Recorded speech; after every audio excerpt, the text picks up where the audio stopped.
Cabbage Face Bricks, another awesome member of the community that dares to dabble into brick-built alternatives, showing us that Lego is not the only way.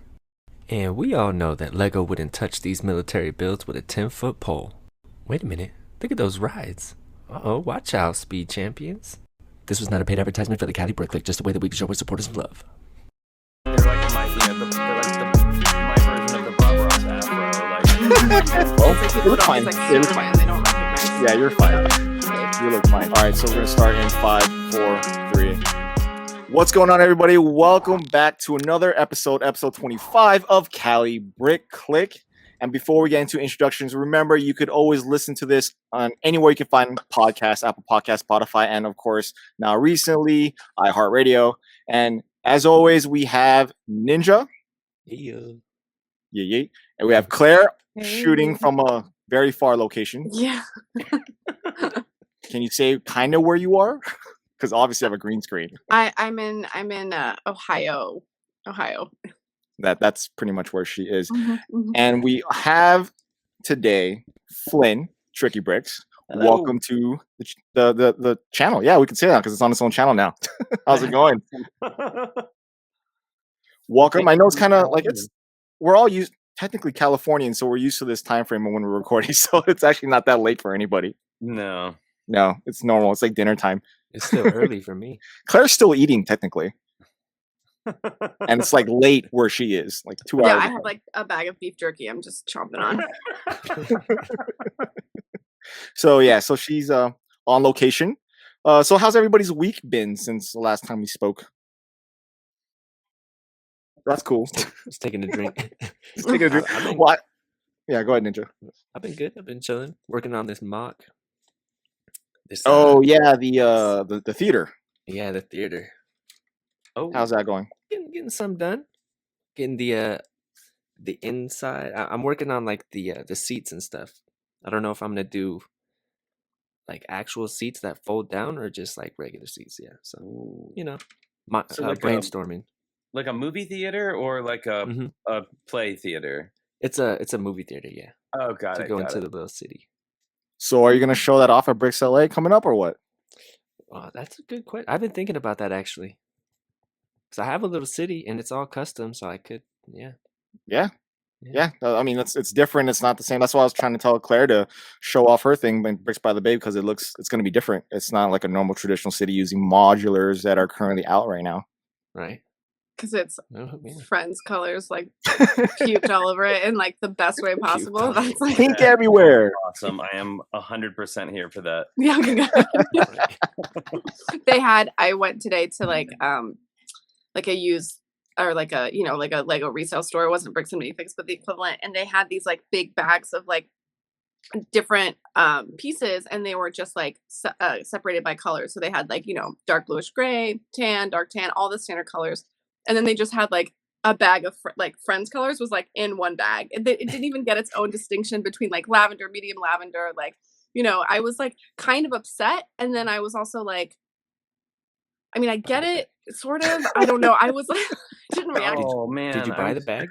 I'm lucky. So our local Bricks and Minifigs, they separate the Friends colors into like a sort of separate part of the table, like the bulk bin. What? And whenever they see me coming in, they're always like, they always go to the back and find like wherever the Friends colored boxes and just kind of like refill it because they know I'm gonna probably buy everything that exists. Like all those colors. Mm-hmm. VIP status. I mean, I really like those colors. Like, it's just not something that I'm used to building with or see. And like all the sets that I build that are outside of Friends are all dark, light bluish gray. Nah, Friends has good accent the colors. military sets I build are all tan. Oh, yeah. Dark, light bluish gray. So when I get a Friends set, and the ladies of Lego have influenced me to dive really deep into Friends. Thank you, ladies. Claire's one of them. To get into to build Friends sets, and when I build them, I'm just like smiling the entire time because the color's amazing. Well, the colors are amazing, and they're also, I feel like, highly underrated. Yep. Yes. I've seen people say, I actually saw somebody say on the internet, like, like I mentioned some set that I thought was really great, and I can't remember what it was, but the person's response was, "Oh well, I was going to get that, but the minifigures or the mini dolls made me not buy it." And I was like, "Well," and I even responded, I was like, "If you are not buying it because of the mini dolls, then you are missing out on a lot of great design, a lot of great color work, and a lot of really well thought out play functions." Yep. And techniques and stuff like. Yep. Also the molds and like that the Friends team gets, I feel like they get a lot of molds before anybody else. Yep. And then some of it's just I love them. I also think they like, there's something about them that like sparks my creativity as at least, you know what I mean, in terms of wanting to like add my own spin on them. And maybe it's because a lot of the sets are like dollhouse style. Yes. And they are more play sets. And I have like, you know, maybe it's like the adult like mindset at looking at it that I want to like, you know, close it off or like make it more like a modular or make it more like a typical, you know, building, but still using the same colors. I don't know why that's like something like, you know, I'm quite literally not trying to put it in a box, but I'm trying to make it, you know, a bit more reflective of like some of the other sets that are targeted to our demographic, really, like, you know, the creator expert stuff, like the modulars. So what if they released an 18 plus Friends set? That'd be cool. Oh, I would be all over it. I would be all over it. What do you think it'll look like though? Like what? I mean, the closest thing we've got is, you know, like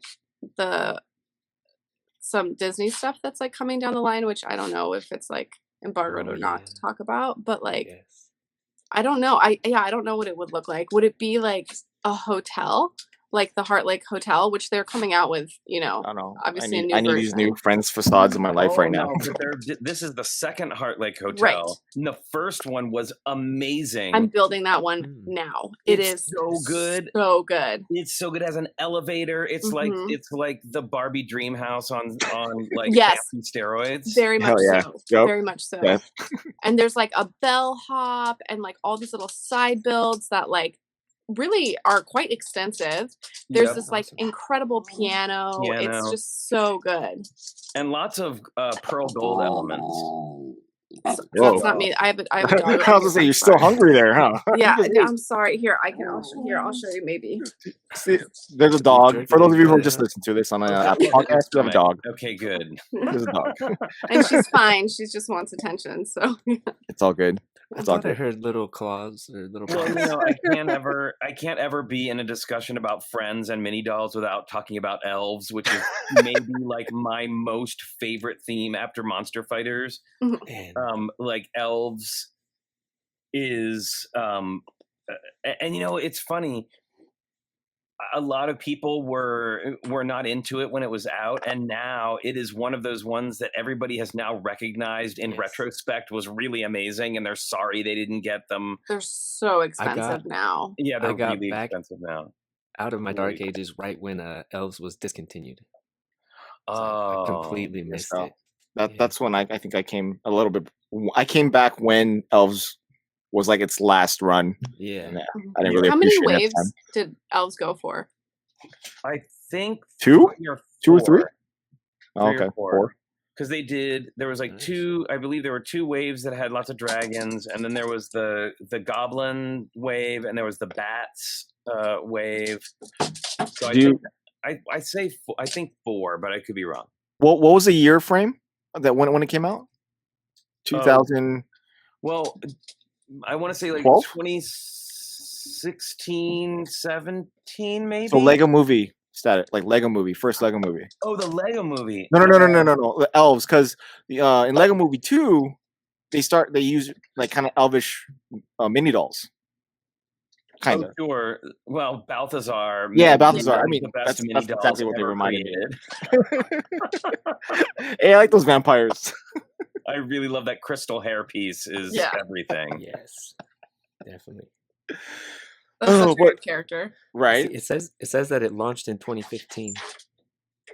Okay. Elves, yeah, and then stayed for like 2 years, because you said three runs, so that's like 4 years. It got discontinued in 2019. Yeah, okay. 4 waves. Yeah. Oh, because they did it yearly. Okay. Oh, maybe they might bring it back. We can only hope.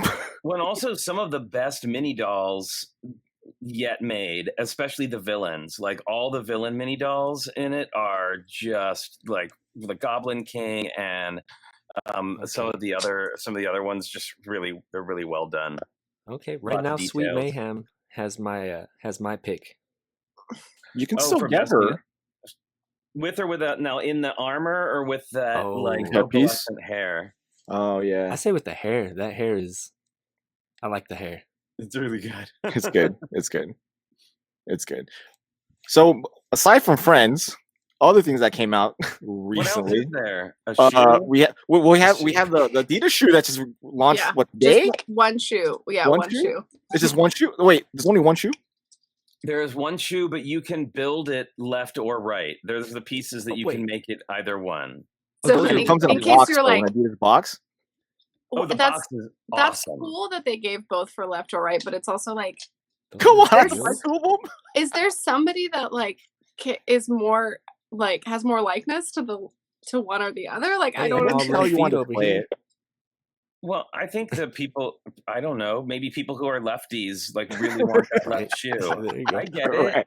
My husband's a lefty. Like he probably would really be into the if he cared about shoes. Would That's probably true. I pick think one. because there's so few lefties. I remember at least like in elementary school, it's like part of their identity. Do you know what I mean? It's like I'm a Yeah. lefty. Yeah, there's no scissors that are like made for me. You know, like that's Yeah, it's true. He's a constantly complaining. Can openers, scissors, like all of it. Yeah. so. Yeah, now there's a Lego set that's made for him. That's crazy. So those old school shell toes, those are actually that's an actual Lego set. Yeah, so they Oh, the my toe goodness. piece is printed and it's those quarter round domes, but actually I think they're a size bigger than the normal ones that we're used to. Mhm. Okay. And yeah, they have custom printing on them for the toe, the shoe, and there's a couple My of other goodness. custom printed pieces. There's like the Adidas logo on the Mhm. tongue of the shoe. And then there's even tile printing on the inside. Like Yeah, where I it that's saw says that. Adidas. That's cool. cool. I'm hearing Yeah, Run DMC I'm not a right shoe now. person at all, Exactly. but that I just was want to break dance with it. I think I Like- wore. I think I had 3 pairs of those shoes in different colors in middle school, and I would always get like I intentionally got like the not the black color. Like I got the off ones. You know, I got like a weird olive green and a bright yellow because that was my like little creative outlet. At that Shell I'm toes are different. still the 13-year-old. business.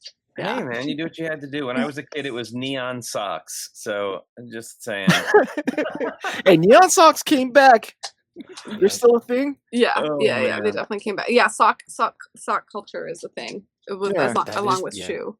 It's true. Really? Okay, so in the 80s when I was this is super embarrassing. In the 80s when I was a teenager, it was really popular to buy like multiple colored solid color neon socks. So you had like your neon pink, neon orange, and neon green, and you would wear all 3 pair at the same time and then roll the cuff Oh, down yeah. so that you could see 3 stripes. Like you would like each one would be Oh selected. yeah. Did you have to buy your shoes like 2 sizes bigger so you could fit your foot with Yes, you 3 have to- socks? Hey, Like dude, because I've done that Dude. before when I'm cold, to try to double up, and it's like it doesn't fit in the shoe. Well, mean- it became such a trend that they actually started selling them in like 2s and 3s, so you could buy your like 3 pair of neons. That's crazy how like I love that. fashion does that to companies to want to make something based on something. Because I remember when I was younger, not that far young, but like we used to because there were no ankle socks yet, so we would pull our long socks Yeah, we down would to your fold them ankle and back. fold We it would up fold them. backwards Yep. because there were Oh, there's no man. ankle socks. All the Yeah. socks went up past your ankle, Yeah, and then because like it's unacceptable to see your socks. Apparently, I don't know and- why that was the I don't- trend. yeah, that was a thing. And then, then they started making ankle socks like 10 years later.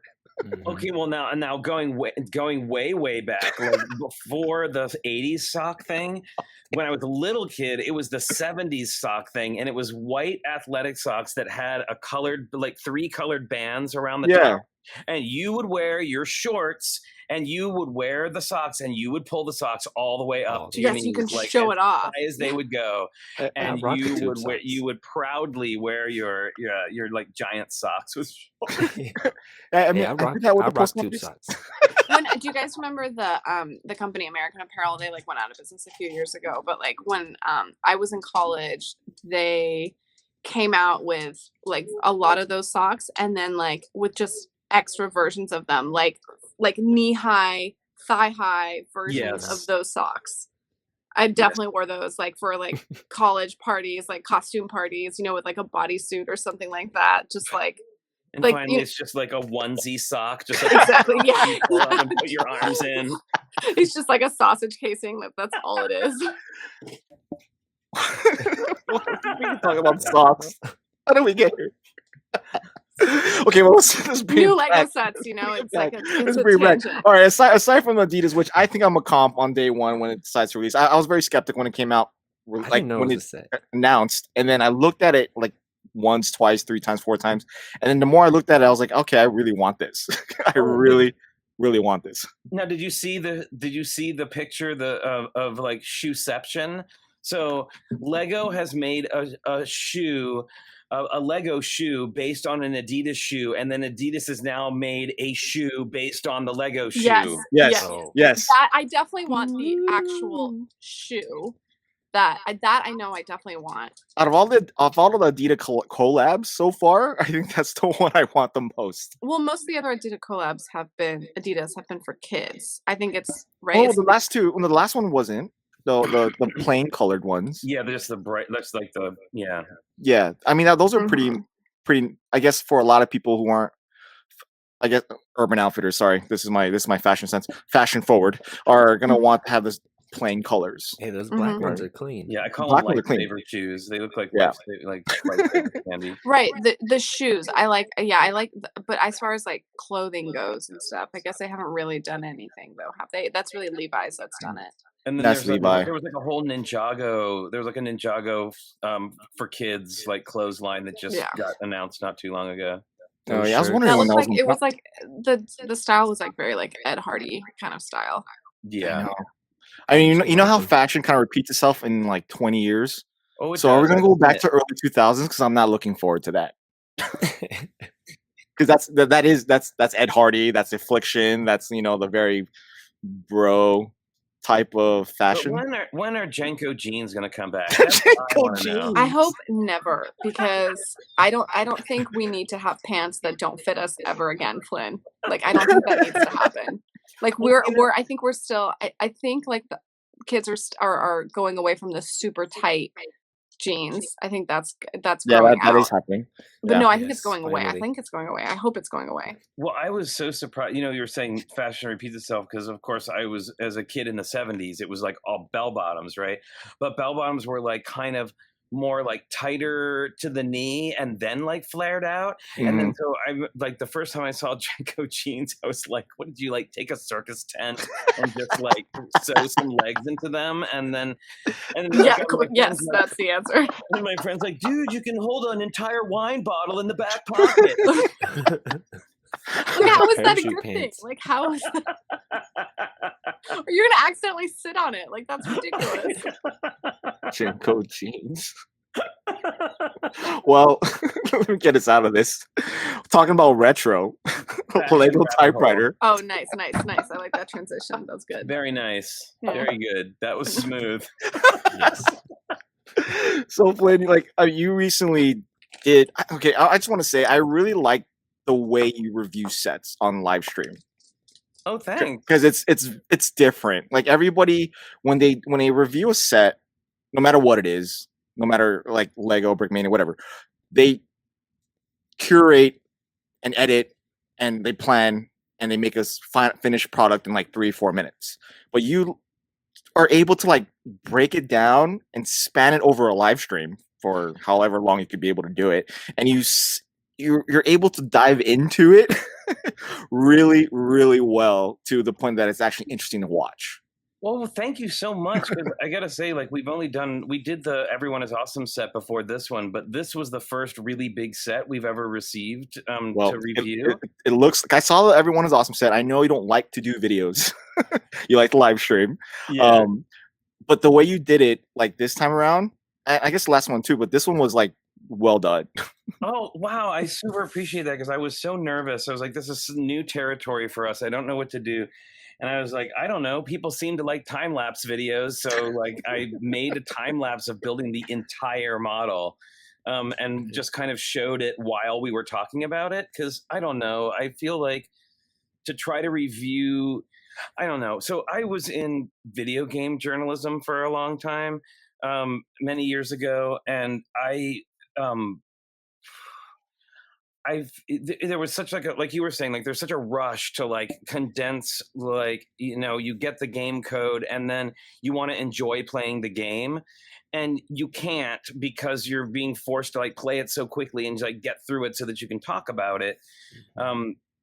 To have the ability to just casually build it without being on a live stream, because it's easy to get distracted.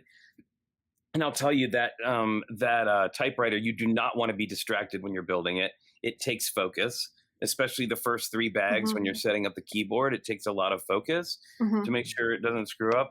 And I was actually able to like really enjoy the build and remember the cool parts of the build. And then by watching the time-lapse video while we were talking about it, it kind of reminded me.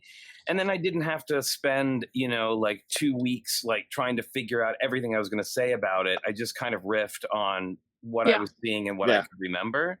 Yeah. Genius. I mean, like, Genius. you also have like a lot of like knowledge base on parts, building techniques, and you know, so it's like you're kind of coming at the table already with like a wealth of information that you can kind of compare to and share and whatnot too. So I think that's really awesome. I really like that I like that when you talk about sets, they're very like, you talk about the parts themselves, the uniqueness of them, the building style. Yeah. Well, we really, I mean, I think a lot of that comes from the fact that we approach Lego from an art standpoint, like from an art point of view. I mean, we talk about this all the time, but we both come from theater backgrounds. So that is how we approached Lego when we first started building MOCs. We were like, okay, well, it's just like a theater set, right? Like you just got to have all of the essential things that you would have. And that's really, every time we build a MOC, that's what we're doing. We're just building another theater set. And that's why storytelling is such an important part of most of our, you know, most of the MOCs we make have a pretty heavy storytelling element to them. I think that's what makes them a lot more successful. I like, you know, Lego is a medium and we all use it in different ways, you know, however we see fit. But I remember like in school, like in architecture school, when it came to critique and you were articulating your set at the end, no matter how sleep deprived you were, you know, however long you stayed up, if you didn't have a story to go along with it, if you didn't have a defense essentially of your design process and intentions with it, which is also a story within itself, you know, you create that, you know, then it would fail. It couldn't hold because it couldn't withstand like the questioning and the critique. It doesn't matter like how it looks like it like, you know, independently, it had to have the rest of it with it.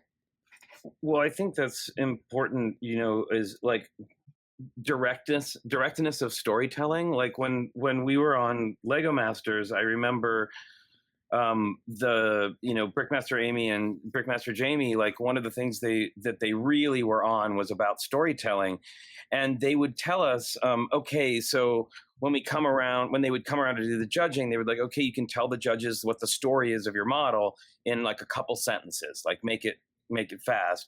And what they really said to us was that the model should speak for itself. Like if it's a good story, then you'll be able to tell what that story is by looking at it without a super long explanation. And I think like that is, I mean, you know, that's obviously in a competition setting. And I do believe that, I don't know. I think like when I first started building, I went onto Brikx and I was fascinated that people created these like entire narratives around their pieces, almost like writing a book. Like they would just write these elaborate stories based on, and it sort of turned the MOCs into like illustrations from a book, right? Like here's the illustration of the scene happening and now here's the story. And I like that version of it too. But I think especially in where we are now with Lego, where like Instagram is kind of like the thing, like we don't have Flickr isn't so much of a thing anymore, which is a shame really, because Instagram, you just can't get the kind of detail that you can, like you can on Flickr, you can go, you can look at a picture, you can pull in close up, you can look at all those details. And on Instagram, you have a little square. So it's kind of changed the way that you can, and you can't really, and you can kind of have a story, but I think it's, people are just scrolling, right? Yeah. So you kind of adjust the way you build, I think, to the medium that you're using. I felt like in Flickr too, there were a lot of storytelling. Like there was a lot. Like I know the custom military figure side, like they just have a photo of a minifigure, and there's a lot of story behind that. And they do so much with customizing them. Yeah. And then they have these little factions and little military, like apocalyptic type of feels everywhere. And they have this storyline that you create this world and you project it out on Flickr. And then I feel like on Instagram, you don't really see that anymore. Well, yeah. And not really. No. And in Instagram, it's almost like you have to treat you almost have to treat your builds like a one frame comic. Yeah. Right? Like somebody should be able to see it and go, oh, so that guy's running away and that guy's chasing him with an axe, right? That's the story or whatever. And not so much, you can't so much rely on all the words. So it's interesting how depending on what medium you use, that you have to kind of adjust your way of storytelling to that medium. I'm curious that, like, obviously I went to school like however many years ago, if they're still teaching it that way. Do you know what I mean? If that's still like same thought process where like the story is what carries like the model, or if that's like a different school of thought especially with social media and the way that like our the generations after us are changing, and when we're getting so much more information, it's like this is totally a side tangent, not what we're planning on talking about, but like I'm just thinking like how does the built environment like change, and like how is the next generation of architects and designers like being taught to do that? Like it's a really old school field, so it takes a really long time for things to change in it. It's got a lot of gatekeeping with it, and so I'm just really curious, like if the the way that we intake information and the way that we use our different mediums is going to change over time. I'm not sure though. It will eventually. That just made me think of how storytelling kind of left music for me. Like rap these days is not storytelling anymore, but that's what I like. But bring it back, Ninja. Bring it back straight up.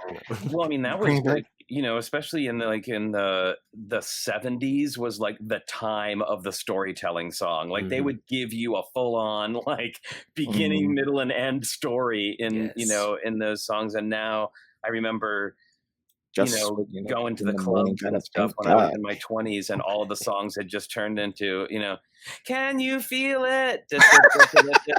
Can you feel it? I was like, really? That's it? That's all you got for me? There's multiple songs. I know one of them is by Cher, and it's quite literally like 2 words. It's like the entire song. Like 2 words. Yeah.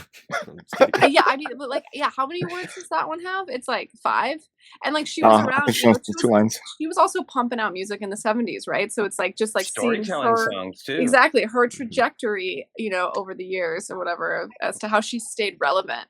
Anyway, you have to change with the times, and then actually this kind of brings it around to a Lego subject. I tried using the video app. Now I understand it's improved a little bit, but I'm a total old man, so whatever. But I was completely like, I didn't know any of the music, like none of it. The one song I did know was Diana Ross, "I'm Coming Out," which was like appropriate and fine, like that's great.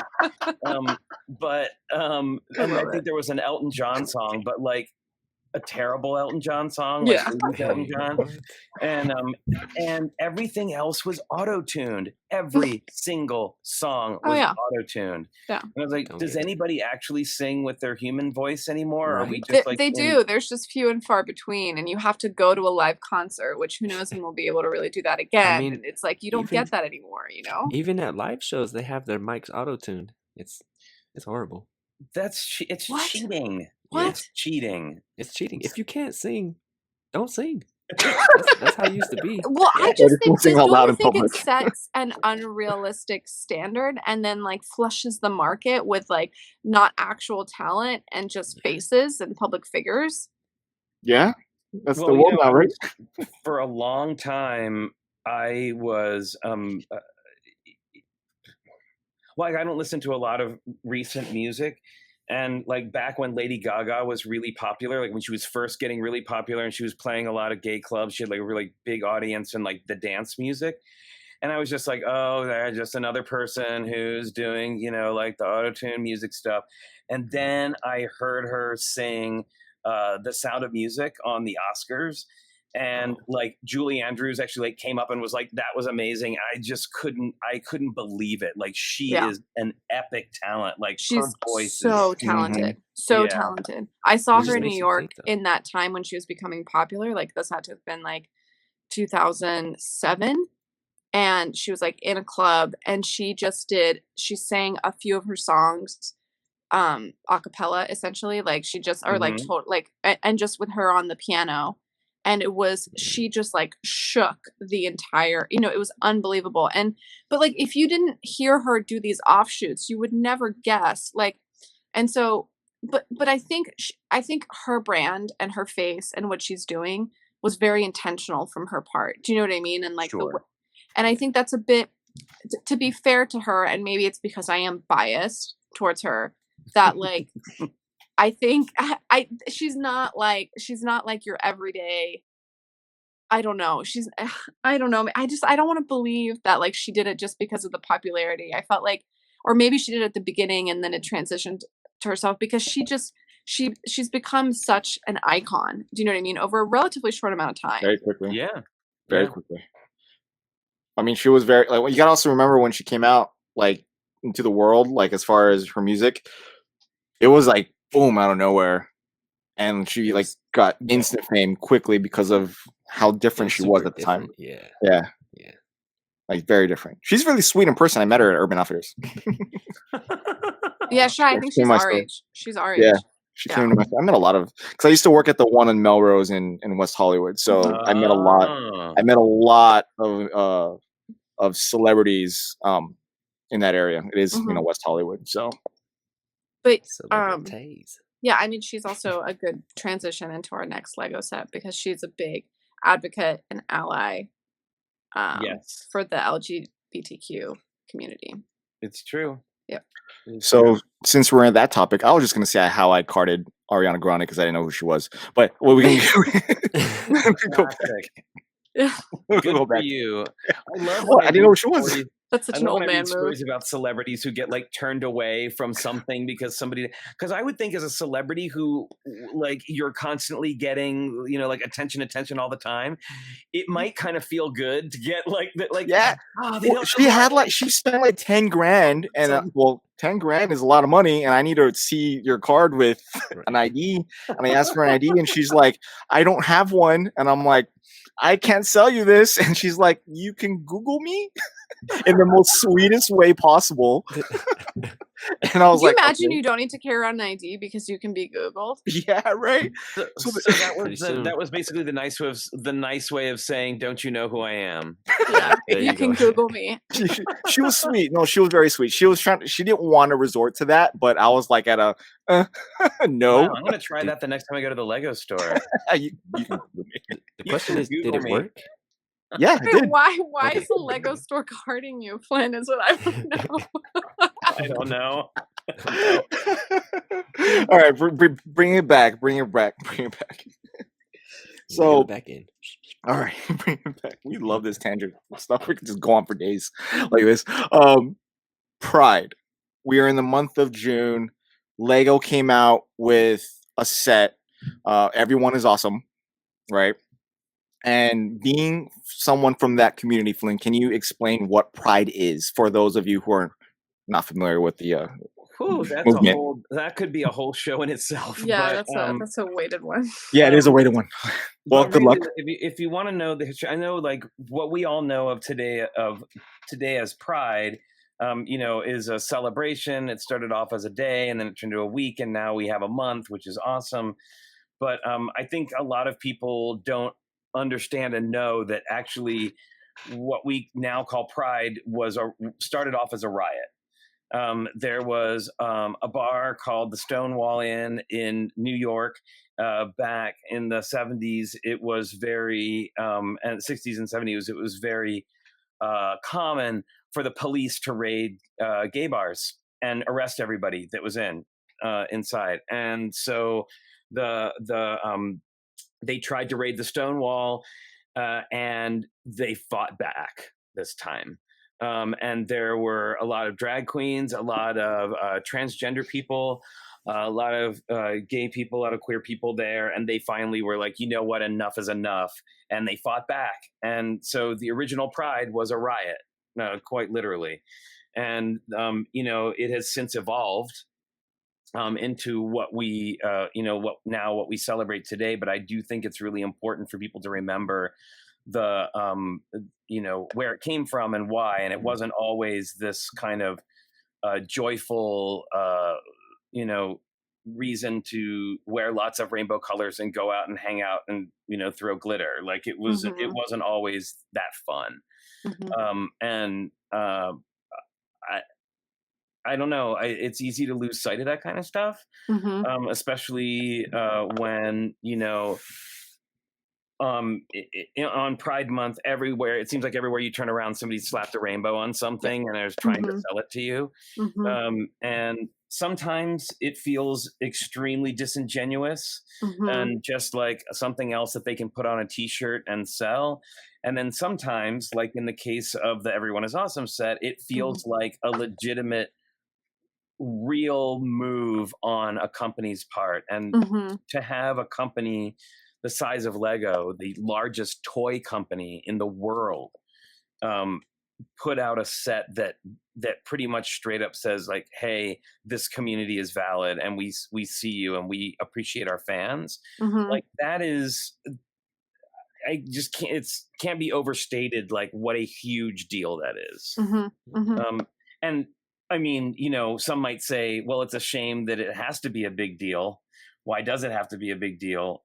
Like, why couldn't it just be, that's cool? But, we live in the times that we live in, right? In the world that we live in. Yeah. And it's a huge statement on Lego's part, and I applaud them.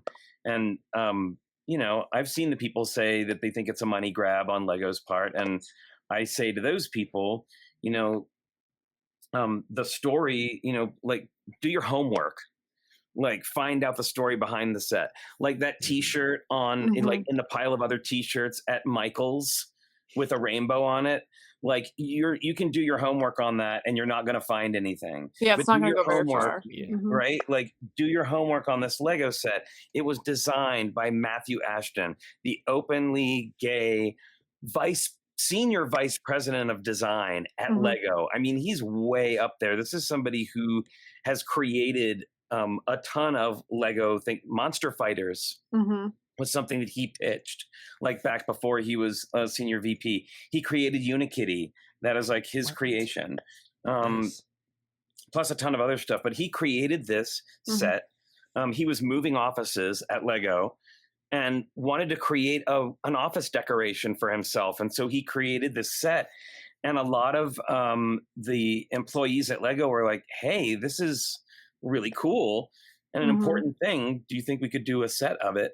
And they did. And so I think it's important to just like it's important to do your homework on what Pride is, it's also good to do your homework on where are these, where is the messaging coming from? Is it really coming from a money grab, or is it really coming from a sincere place? And in this case, I think it's really coming from a sincere place, from somebody who knows what they're talking about. Also, honestly, I think like, it's kind of ignorant to say it's a money grab, because Lego is a company, so everything they do is for money.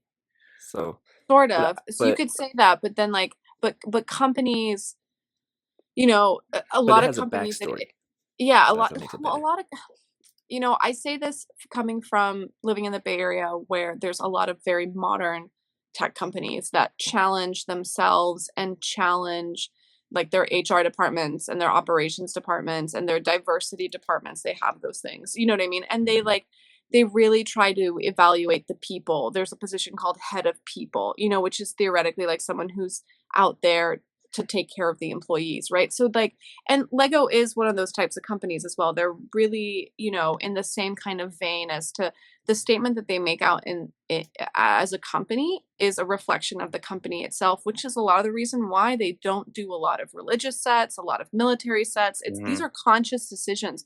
Like if they made a church set, there's the population of people globally speaking that would buy a set like that is incredibly lucrative, but they've Oh, yeah. consciously made that decision to not support that because it's not within their brand values. Church and state is separate in Scandinavia. That's very, very a huge part of like that part of the world and their identity in terms of that. So like, why would they do that? And so this is a very conscious decision, even if Matthew Ashton wasn't part of it. Do you know what I mean? I feel like that's like the nail on in the coffin or whatever.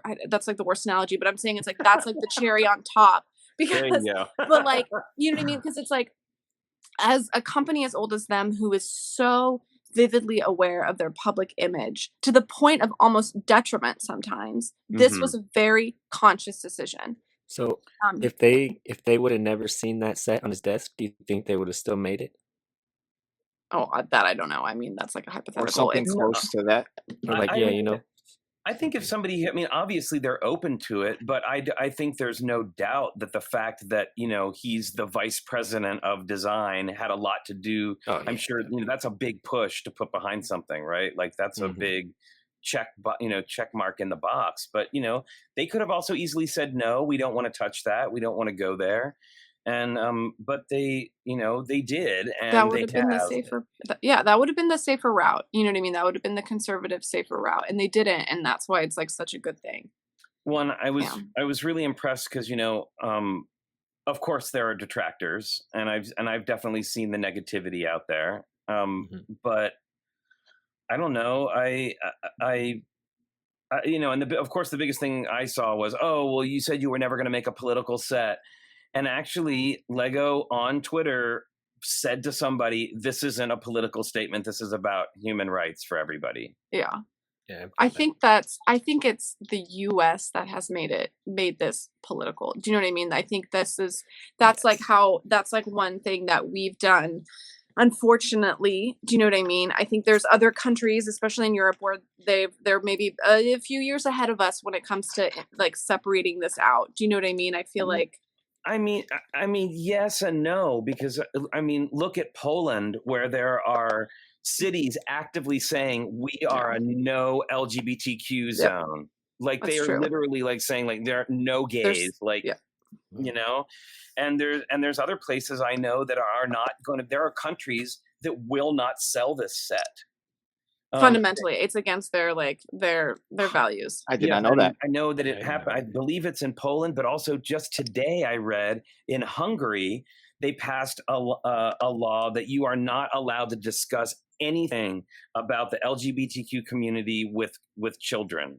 So nothing. You cannot say anything, and so this set could be construed as like propaganda to kids. I'm sorry. Is communism back? That is not, it's not the only place where that's a thing. Like America may have a problem with politicizing it, but we're also in a much better place here than we are than in a lot of it. Like the Ukraine that's, they are beating and jailing gay people.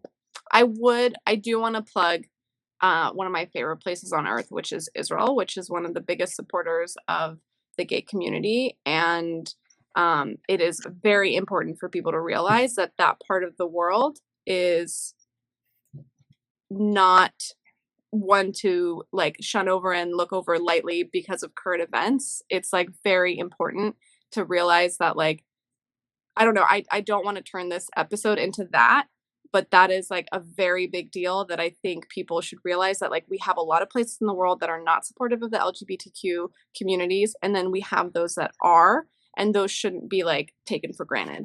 That's all. Yeah, there's we should be glad for any place that is going to be forward thinking about people's basic human rights. Yep. Like and to be I don't know, to discriminate to discriminate against somebody because of who they choose to love is,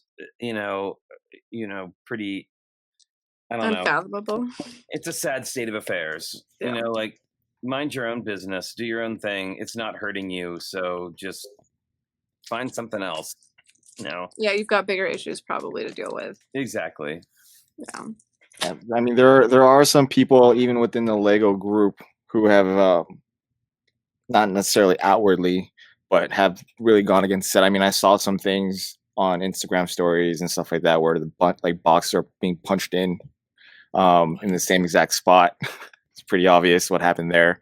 And then like other things like where friends of friends of friends are openly against it. So like it is sad to see that even with something so innocent and something that means causes no harm to anybody is being utilized to as ammunition to go against the community, if that makes sense. Well, if you don't like it, don't buy it. Like, I'm not going to buy the shoe, but I'm not going to go out and be like, the shoe is the worst thing that they've ever done. I hate the shoe, and anybody who likes the shoe is horrible. I mean, isn't that all Ninjago and Bionicle fans? I'm sorry. I'm just kidding. But I mean, like, honestly, like, how stupid does that sound? It's absurd. It's absurd to get so upset over a kid's toy. And it's like, I don't want my kids playing with that. Okay, don't buy it. That's like your decision to make as an adult or as a parent. That is your decision. I may not agree with it, but that is your decision to make. And it's like, you don't yeah, I don't know.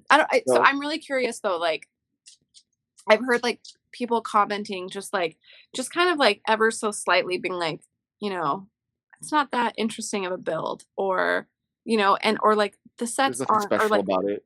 Yeah, and it's like it's a message. Do you want to I kind of want to shake the person and be like, it's not the point. This is not the typewriter. This is not supposed to be a new feat of engineering genius. This is something else entirely, and anyway, but I've definitely heard a lot of that, which I thought was kind of weird.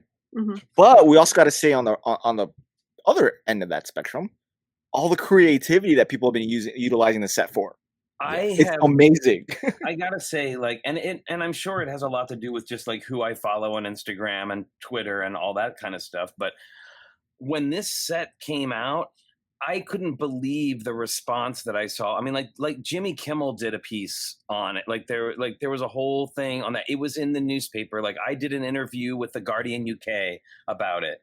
And it seemed to be like a bit, everywhere in a way that I don't see a lot of other sets appear in, sort of across like that. And then, like Claire, like you were saying, I'm sorry, like Shy, like you were saying, the creativity people have, like, I've never seen so many people modding a set before. Like, I've seen, rainbow Darth Vader and rainbow robots and rainbow dinosaurs and rainbow bats. Have you seen the Village people? That one's also very good. I love that one. Yeah. So we launched actually a rainbow build challenge on Instagram that's still going on for the whole month, and inspired by that set. And so you just build something that has a rainbow in it, and it can be Pride related or it can just be rainbow related or whatever. Like, the point was just to kind of like flood Instagram with color and fun and creativity. And you could redo the set if you wanted to. You could go a completely entirely different direction if you wanted to. And we did the rainbow build challenge hashtag, and when I guess it had already been used before, but it only had about like 25 or 30 actual pictures using that tag. Yeah, and now there's over 500, which the AT-AT is my favorite. What is the AT-AT? Yeah, that one. That's my favorite. There's been actually quite a few Star Wars related ones that I thought was really great. And Tech did the mosaic of the 501st Trooper as well. Yeah, that was great. Yeah, that was great. Just seeing all of the creativity and the support. It's really, it's important. I think one of the things that we all really hope for in this world is to feel seen and to feel like we're all part of the bigger picture. And you know, seeing yourself reflected in popular culture is huge. And I, you know, I being gay for like my entire life, you know, the thing that you always hear is like somebody will say, well, oh, you know, my wife and I went down to the mall with the kids and we like bought some Lego sets, and then somebody will be like, oh, well, my husband and I went, and I've seen this happen on Facebook like more than once, and this happened when I was working in video games about video games too. You have to do is go in and I go in and say, oh, well, you know, my husband and I, and all of a sudden it's, why are you bringing sexuality into this? I was like, you just said that you went, so you mean like, why am I bringing sexuality that's not your sexuality into this? And I think people forget that, so like the entire world is completely focused at a heterosexual mindset. So that's what they see as normal and every day, and they don't even think about it as sexuality. And when people say that to me, especially about Lego, like I've seen some people get really, you know, like trashed online for posting rainbow flag stuff or, you know, stuff like that. And they're like, why are you bringing sexuality into it? And I was like, have you ever seen a Lego set? There are Lego babies, you know, friends, there are parents, there's and cleavage. Children. Yeah, and there's like... I was like, they didn't hatch them. No. Look, I don't even think it's honestly like the world is sexualized and within the narrow mindset of one populace. Do you know what I mean? And it's like, and it doesn't even reflect not just the LGBTQ community, but also like I don't feel represented. Do you know what I mean? As a woman, like, and like I don't feel like the like minifigure with like massive cleavage is like the way that or there's like different, like I don't like the way that that's like portrayed either, you know. And a lot of people have like also like my like entire like identity is tied to being Middle Eastern, and I don't see anybody like that, you know, in the Lego sets. And that it's fine. I mean, it is what it is, and we can talk about that later, but like it's literally like the foundation and the structure and our work systems and our social structures and our conversations are completely based around one entire mindset. And if you even like touch it a little bit or just like poke it, you're going to get a reaction, like an opposing reaction to it. And you're going to be vilified for even just like having a conversation about it. Well, I think when everything is aimed at you and everything you see completely like agrees with your values all the time, it's easy to take for granted that there are actually other things in the world. You know? Yeah, I see that. Well, it's also like you don't want to know that. Like people don't want to know that they're hurting other people. And it's like it's kind of like a hard pill to swallow, I think. A little bit as well. It's like when you're like, well, I'm a good person and I give to charity and I care about other people and I defend my family and I do these things, you know, I work hard. And then to be told that like the way that you're operating could be hurting other people, I think that's very, very difficult. It is. Yeah. It is. But again, I think that all, it's a cycle, right? That all comes from the fact that everything has been aimed at them. Everything they've seen their whole life, you know, completely confirms their worldview. And then, you know, all of a sudden it's a different thing. And I don't know. I prefer, you know, like we talked a lot about, you know, like the some of the negativity of it, but I prefer to find the joy in it. And I prefer to find the happiness and all of these things that we share. And I don't know, I've found an incredibly supportive community within the Lego building community. Very much so. Agreed. And I'll tell you, like, it was not lost on me or on either of us, on either Richard or I, that we were going to be a gay married couple on a national television show on the Fox network. Like that was not lost on us at all. And I will say Fox Network and Fox News are not the same thing. They're like, it's a separate entity, but still it is, you know. You guys were my wife's favorite, by the way, last season. Oh, that's awesome. Thank you.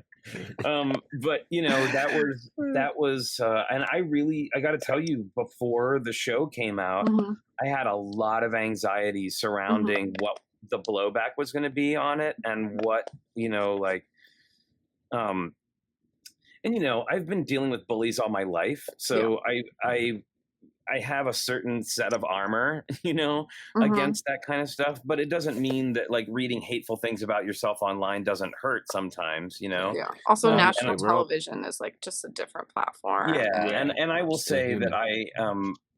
I feel very fortunate in that we did not suffer a lot of, you know, like a few things. And I'm Mm-hmm. sure there's probably stuff out there that I haven't seen and would be horrified if I did.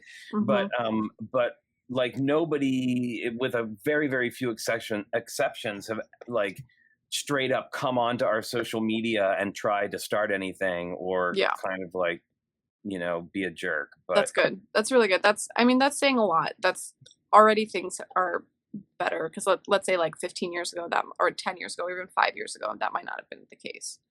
oh no, and like I Yeah. said, I went through this all. It's interesting, like seeing these conversations happen on these Lego groups, like the "Why are you bringing sexuality into it?" that kind of thing, were the same exact arguments used when I was in the video game industry. You know, and it was like seeing the same script being played out over again, like the Mm-hmm. same comments, the same comebacks, the same excuses and questions. And it was very interesting seeing when I first started in Lego, seeing those kinds of things. But like I said, since we've been on the show, I feel like, or at least I hope, I like to think that maybe we changed some people's minds. Like maybe, you know, they just saw like an ordinary couple who loves each other building Lego together, and like that's enough. I was gonna ask, like, did you before going on, did you feel like a sense of responsibility as you were kind of put on this platform, almost like you know, No, I know what you yeah. mean, and honestly, more I felt more of that after the fact, Mm, to be perfectly honest, because mhm, it, it was so much. mhm. Like just the experience itself was so much that there was hardly time to think about anything than like what was happening in that exact moment. Probably a Like good thing. it was Yeah. just like Mhm. constant. But you know, but there, you know, like I said, there were definitely those times where I was like, I mean, just as a human, like just going, oh, I got to be, you know, I need to represent, you know, my community and my Yeah. people, and also knowing at the same time that there's no way that I can adequately represent an entire community. Like Yeah. that's not a Possible. thing any one person can do Yeah. or any one couple can do. Yeah. And you know, I think I also, because I'm definitely like white presenting, but Mhm. I'm actually mixed race, and Mhm. like my dad's whole side of the family is all Cuban and Puerto Rican. So you know, I have all that going on, and I did, you know, wonder for a while. Like I hope that people just don't see like those two white gay guys. Like I hope that Mhm. they see like again just two people who care about each other enjoying a hobby together.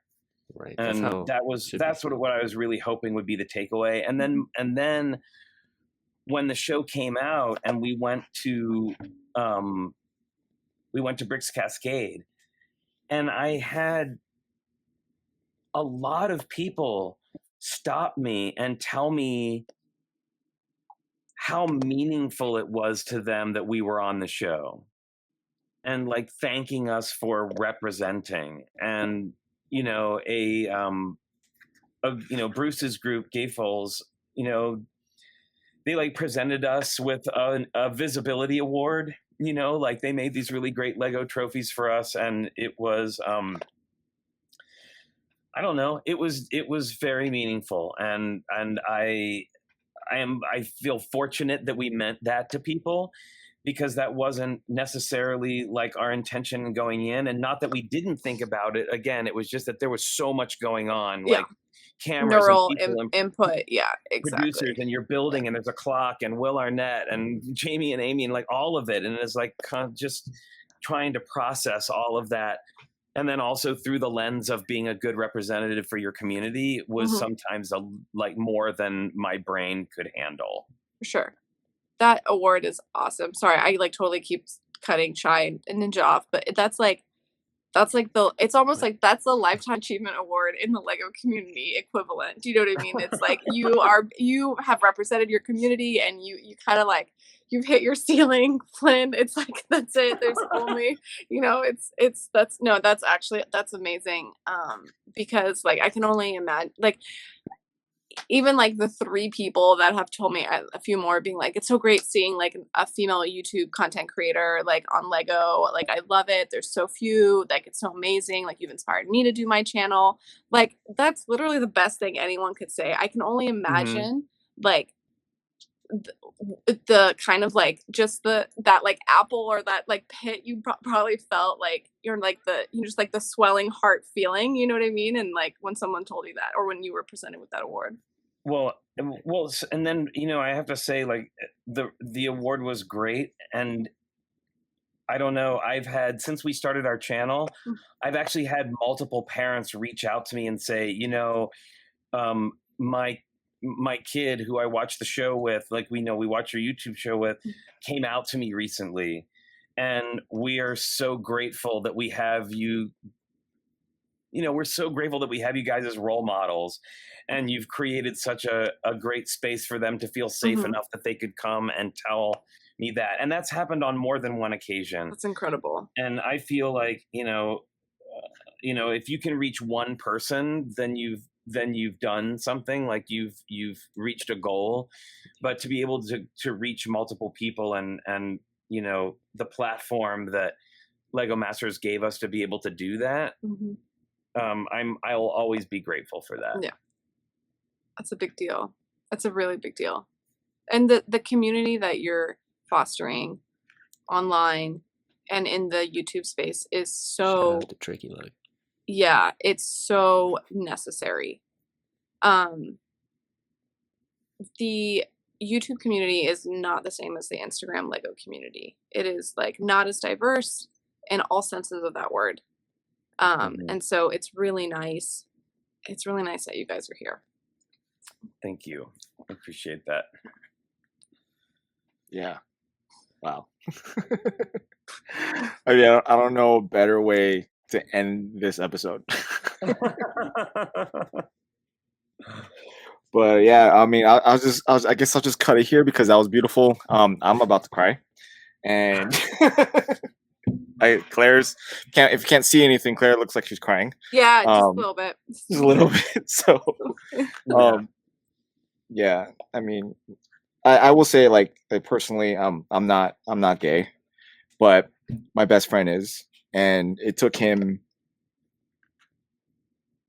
14 years, I think, from when's our 20-year reunion, Claire? 2 years from now? Yeah, yep. 14 years. So 14 years. I knew from day one that he was, but if you're listening to this, Eric, which I know you're not, I still love you. He's one of those people who wanted a nuclear family, I guess you would say. Wife, kid, kids, white picket fence, that type of deal. Yeah. At least that's what we told ourselves. Just because we never wanted to push the subject, and then 2 years ago now, I guess you would say, because I'm not even. I'll just say last year, 2020 doesn't count. 2019, he finally came. He finally sat my wife and I down, which and he finally told us, and we, I guess, we kind of just brushed it off, like, yeah, that's cool. We knew that from the very beginning. Thank you for finally telling us we had something to eat. Because we were like, yeah, we always knew.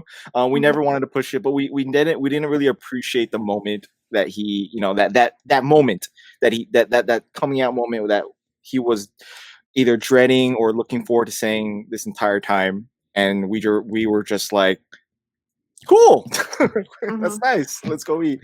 And I never really, until recently, did I kind of not appreciate the moment from when it happened, if you know what I mean, because I know it's a very big deal, and I kind of brushed it aside, not negligently, like I don't care. It's like, yeah, we knew, we care for you no matter what, cool. We love you anyways. But like I never really, sat there and like, gave him a hug, like a deep, deep hug, or like and really just dove into the emotion that was at the moment, if that makes sense.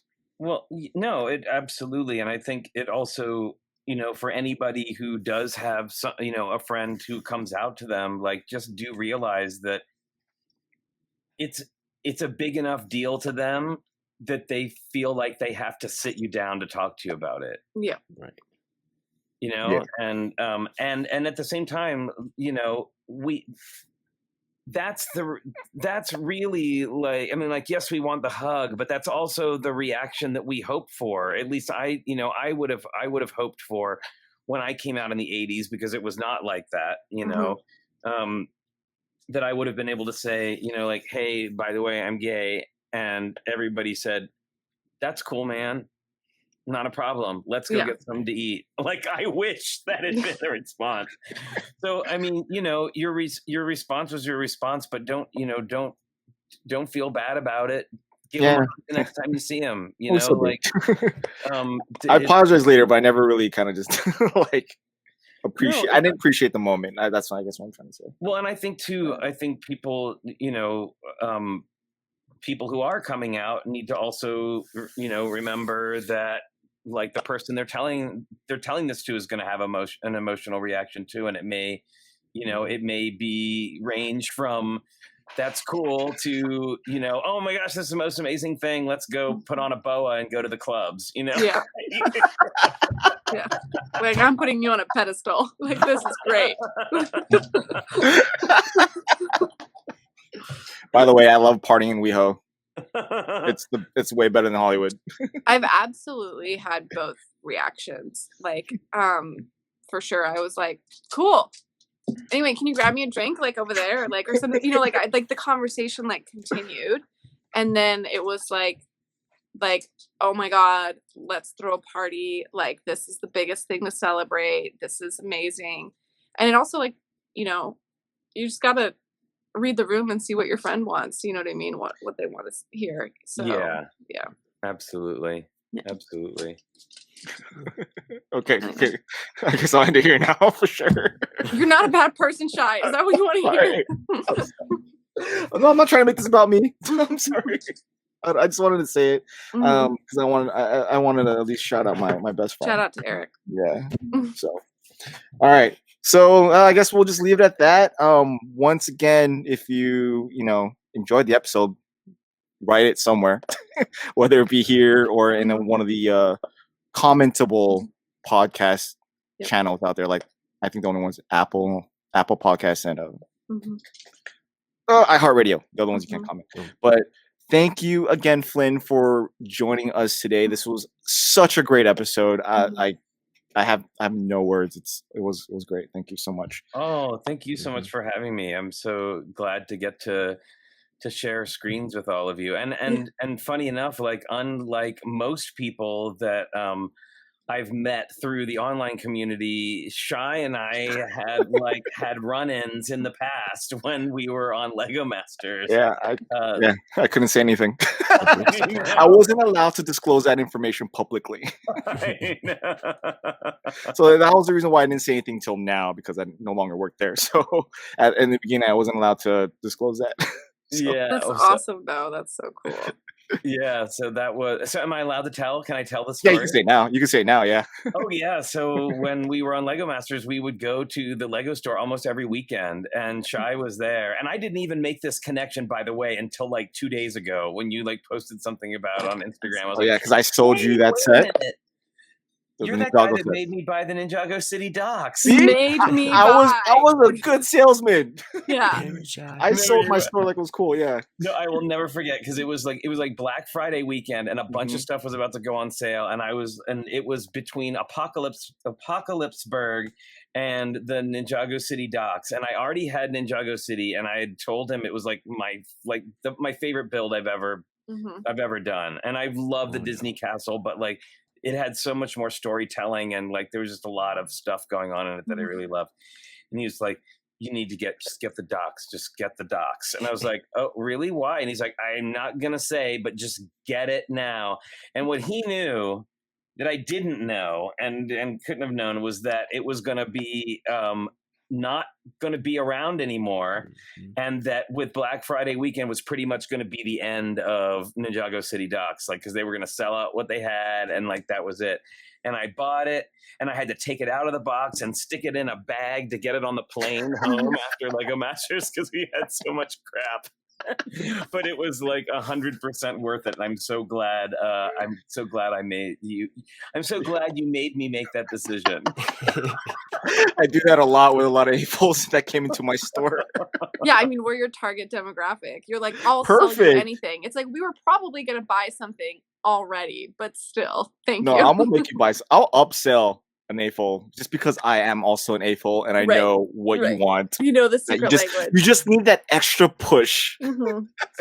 Well, and I won't lie, I wanted Shy's attention just like the littlest bit, because like I went in with Boone and Mel and Iceberg, and they like already had established channels, and they were like, and Shy was like, oh, hey Boone, I recognize you, and I'm like, oh, Iceberg, and I was like, hey, I'm on the show too.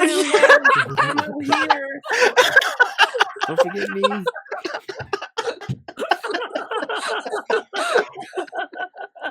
Wait, did you not have a YouTube channel before Lego Masters? No, we didn't have a YouTube channel until lockdown started. Oh wow. Okay. Okay, fair. Okay, I get it. Okay. Yeah, I actually sat backstage with Boone and Mel and discussed whether or not we should start a YouTube channel. And I remember vividly that it was right when all the Kappa stuff happened.